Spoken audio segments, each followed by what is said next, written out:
Welcome back. This is Jeff Hix, curator of the Strange As It Seems archives and grandnephew of John Hix, who created Strange As It Seems back in the late 1920s. For today's episode, we're going to dive right into part 2 of the greatest hits of 1960, which in some ways was the greatest hits of the Strange As It Seems comic strip. This was a stack of proof archives that I found in the back of a file cabinet and started going through and realized this was the 1960s, or the year 1960, when my grandma Elsie was compiling some of the greatest hits and just really, she wasn't, I wouldn't say phoning it in, but she was really just grabbing some of the greatest stories from the history of the 30s, 40s, and 50s of the archives to keep the comic strip going. She was about 12 years in at this point. So let's dive into part 2. The greatest hits of 1960. Here's Strange As It Seems. And as always, the amazing facts in the animal kingdom. We have the 1960 in October, Elsie published that the flicker is known by more than 125 different names in the United States, which is all the more incredible thinking that back in 1933, John Hix had first published this fact as the flicker is known by more than 30 different names. And here in 1960, through all the proof back and forth, figured out that the flicker was now known by more than 125 different names. And here we have almost 140 names, although it looks like it wasn't proven. About a fifth of these are thought to be suggested by its call, among such being flicker, hittock, peat, wake up, wicker, and yucker. And of course, the mystery of the monarchs. Every autumn, thousands of monarch butterflies arrive from near and far at Pacific Grove, California, some 1,500 miles away. Since they never live long enough to make more than one migratory flight, it's not known why they always select just these few pine trees in which to spend the winter every year. And in May 8th, 1960, Grandma Elsie surfaced the striped catfish, also known as penitentiary toms, which are only found in several small North Carolina rivers. John Hix had first surfaced this back in, looks like 1940.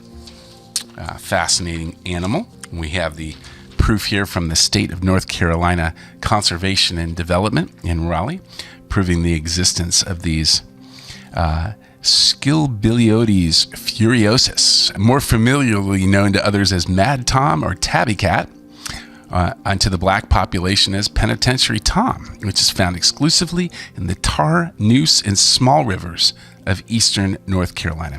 They were discovered by a Mr. Jordan and a Mr. Jenks, who caught them in 1879. And this fascinating animal, the ichneumon fly, which uses its long hair-like tail, finds buried insect larvae wherein to lay its eggs by drilling through 3 inches of hardwood. Amazing. Ichneumon fly goes all the way back to 1931, looks like, that John Hix first published that fact about the ichneumon fly. And this story, Elsie resurfaced on April 10th as well, 1960, about a lion in the Tower of London who died after being kept in captivity for more than 70 years, looks like. Ernest Hix featured this as well, many, many times over the years. 70-year-old lion. Wow. And on May 8th of 1960, resurfaced a pretty fascinating fact that didn't know this, that virtually every feather on a bird is replaced every single year. And the grebes, interesting bird, who feed their young their own feathers, believed to be an aid to the digestion, but no one really knew why. Published many, many times here in the Strange As It Seems annals. A bunch of stories I pulled from famous people that my grandma resurfaced. We have October 16th of 1960. Both English and Irish policemen, the Irish call their policemen peelers, and the English call their policemen bobbies. Didn't realize this, but they were both named after Sir Robert Peel, who established the Irish Constabulary and reorganized the London force. My family published this one multiple times about bobbies and peelers. There's the story about Michelangelo, who forgot the man who started him on the road to fame, refused to even see Granacci in Rome. My family loved that story, published it multiple times. You've heard the expression written in blood. Well, the first laws that were written in blood was actually Draco's Code of ancient Athens. every law violation of this code punishable by death. Crazy. Love this story. Madame de Maintenon, the wife of Louis XIV. She was born in prison and spent her early years in extreme poverty before becoming the queen. Showed her multiple times through the years. And of course, Tasso, the Italian poet, who wrote some of his greatest works while confined in a madhouse, had him published several times through the years about Tasso. Amerigo Vespucci, for whom America was named, never went to sea until he was 50, never commanded a ship, and made only 4 voyages. I just ran across this story in the Strange as It Seems radio archives. Stay tuned. I'm publishing a lot of the old radio stories, and there's one completely dedicated to this story about Amerigo Vespucci. Goes all the way back to 1937 for John Hix, and of course the 1930s radio shows. And there was Christina, who was crowned both king and queen of Sweden. And then this story, which really is pretty fascinating, kind of gruesome, but saw this multiple times. On October 16th of 1960, Queen after death, Inés de Castro, who was crowned Queen of Portugal after she died. She was secretly married to the Infante Pedro. His father, Alfonso IV, had her killed basically for political reasons. But when Pedro ascended the throne, 1357, he had her body exhumed and given a magnificent coronation ceremony. Strange as it seems. And of course, Elsie would feature a modern woman of note. Did want to resurface this story, which is incredible. The woman of the Americas, Ángela Acuña de Chacón, first woman journalist of Costa Rica, and became the first and only woman ambassador to the Organization of American States. Kind of an incredible woman. Amazing article here and story behind Ángela Acuña de Chacón. Worth remembering her. And here was a puzzle that John Hix first published in 1935, and my grandfather Ernest published twice, and my grandmother published twice. See if you can figure this out. Basically said, can you write the numeral 6 while moving your right foot clockwise? There's an easy way, and there's an answer here. I'll save it till the end. And some fascinating regular people published and celebrated in 1960. We have Dr. C.P. Alexander, a famous entomologist who traveled more than 100,000 miles in a lifelong project of identifying and describing the crane flies of the world. His collection is the largest, exceeding 9,000 species. Incredible man there. And we have Miss Joanne Ward, who made a hole-in-one on the 15th hole of the Los Angeles Country Club on May 8th. 4 days later, she did it again on the same hole, which Elsie sent asking Joanne for proof, and she wrote on that letter and sent it back. Yes, these are the feats. Hole-in-one made on hole number 15, Los Angeles Country Club, May 8th and May 12th.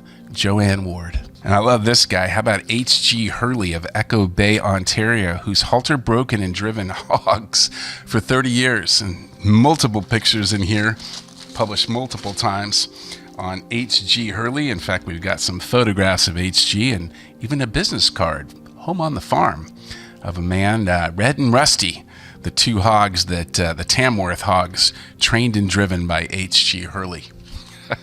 But my grandma wasn't just phoning it in, that's for sure. I see tons and tons of research in 1960. We got the technical news from the U.S.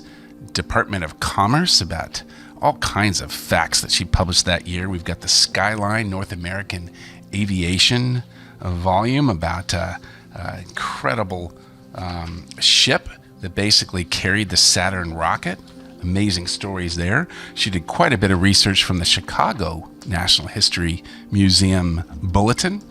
We have here the Griffith Observer, interesting, from Griffith Park Observatory, February 1944.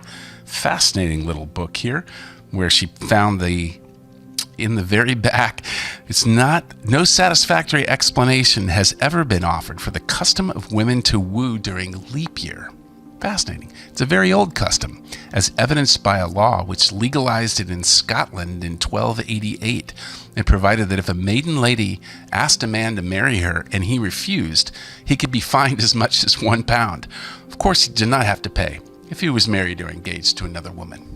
Here's an interesting fact that Elsie published that kind of makes you think in this day and age, but 1,250,000 Americans owe their lives to new medical treatments developed in just the last 10 years. And again, this was 1960. So just over the 1950s, the medical achievements that were made, this was published by the University of Michigan News Service, that more than 1,250,000 Americans owe their lives to the medical treatments being developed.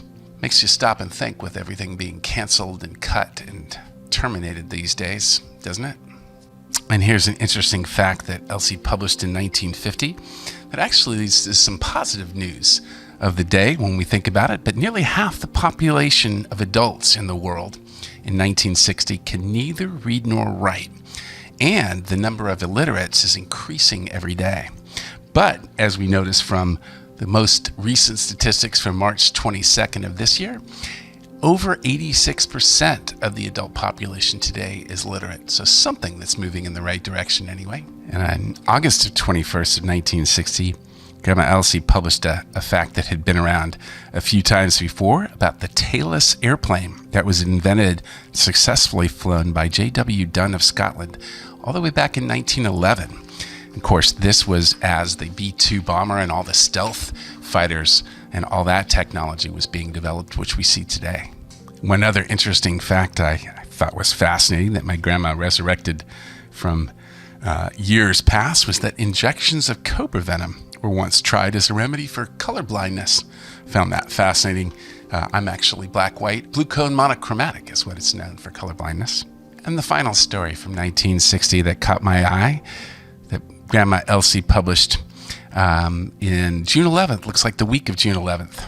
One fascinating fact about the crop, the mystery plant of corn that Elsie resurfaced, that John Hix had published going all the way back to the early 1930s.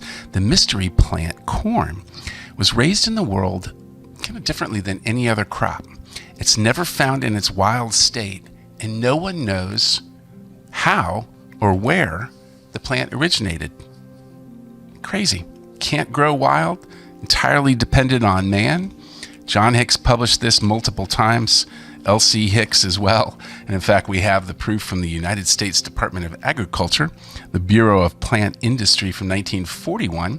The statement that Indian corn is entirely dependent upon man for its existence is correct. Corn, with its kernels securely fastened in large numbers to a cob, has no means of scattering its seed.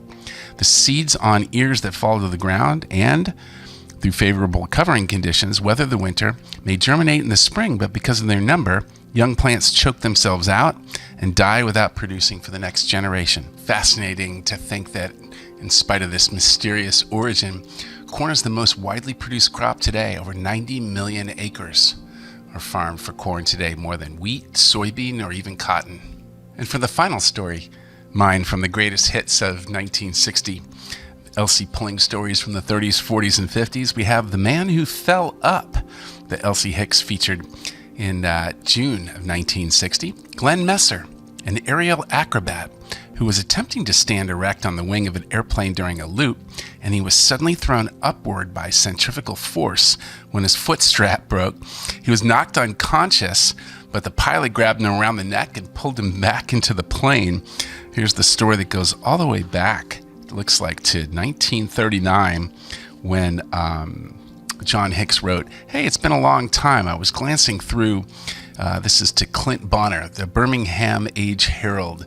He said, "I was glancing through the Royal Crown Cola booklet you sent me," and he found this story about Glenn Messer. And he said, "Naturally, if I could use this in Strange as It Seems, I don't want to lift your illustrations, so I wonder if you could tell me where I might get some pictures. Also, can you tell me the source of the information? Of course, your word is good enough for me, but I have to have something from my files." And here we have, I love this, an actual affidavit written and signed by Glenn Messer himself. along with a picture of his, and says, "This is to certify that while barnstorming with a group of 6 airplanes and pilots, I brought my flying circus to Birmingham, Alabama in 1923 for an exhibition. During the course of stunts, I swung underneath one of the planes suspended while 1,500 feet up by a rope, one end of which was tied to the plane and the other end only between my teeth. Also, I stood on top of the plane while it flew through the air at 1,000 feet altitude. As the feature attraction, I attempted to stand erect on top of the top wing while the plane made a loop. Around both feet were leather straps to aid me in keeping my balance during this stunt. I wore no parachute during any of these acts." Wow. "By the time the plane was almost over or at the crest of the loop, my other foot slipped free as the breaking of the strap caused me to lose my balance. The centrifugal force then threw me back against the fuselage near enough to the pilot that he caught me around the neck and, riding the plane with the stick between his knees, hauled me into the cockpit. In the upward fall, when my head struck the plane, I was knocked senseless and did not regain consciousness again until after we landed." What a story, strange as it seems. And for all of you I left hanging, working out that puzzle that showed up multiple times in Strange as It Seems, can you write the numeral 6 while moving your right foot clockwise? Were you able to do it? Well, here's the answer if you weren't. You can write the numeral 6 while moving your foot clockwise if you write the 6 clockwise as well. Strange as it seems. If you like stories like this of the strange and unusual, please hit the bell, subscribe, like, follow, comment, and while you're at it, check out this story, similar to the story of Glenn Messer, that we published 12 years ago, an animated comic about another lucky pilot called The Luckiest Man Alive. And we'll see you next time here with more stories of the strange and unusual from Strange as It Seems.